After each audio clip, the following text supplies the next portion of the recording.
Ok, alors le texte ici, c'est un peu foireux parce que l'image coupe le texte. On va le mettre en deux colonnes. Et pour ça, je dois verrouiller le calque image et déverrouiller le calque texte.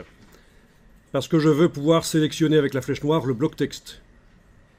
Donc verrouiller le calque image, déverrouiller le calque texte, cliquer sur le calque texte avec la flèche noire. Il est sélectionné. On va modifier ses paramètres dans Objet, Text Frame Options, Objet Text Frame Options, et on met deux colonnes.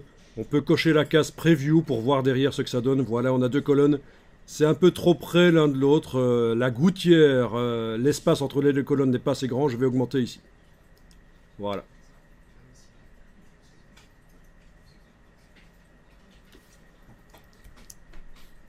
On clique sur OK et on a un texte en deux colonnes.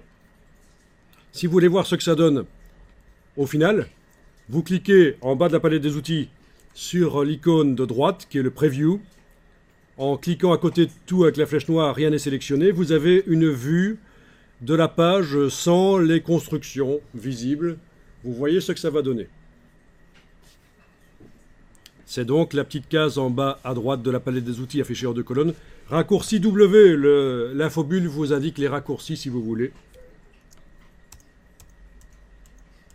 Ok. Là, je suis repassé en affichage normal.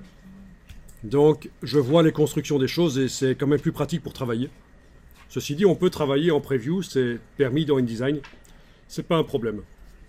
Je repasse en normal. Alors là, on n'a pas le texte qui commence à gauche de l'image et qui continue à droite. C'est vraiment un flux de la colonne de gauche vers la colonne de droite. On a plusieurs problèmes. Il n'y a quand même pas assez de mots. Il faut que je fasse plus de mots, donc il faut que je fasse l'image plus petite.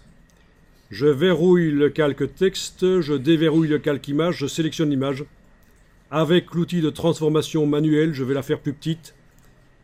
Poignée du coin, Alt majuscule, lave-la plus petite.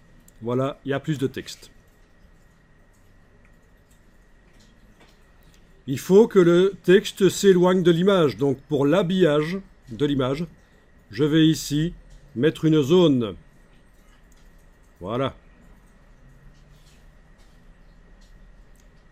Un éloignement du texte par rapport à l'image. Ça, c'est les réglages d'habillage, la marge. Bien, donc là, on peut encore redimensionner comme on veut, faire le réglage.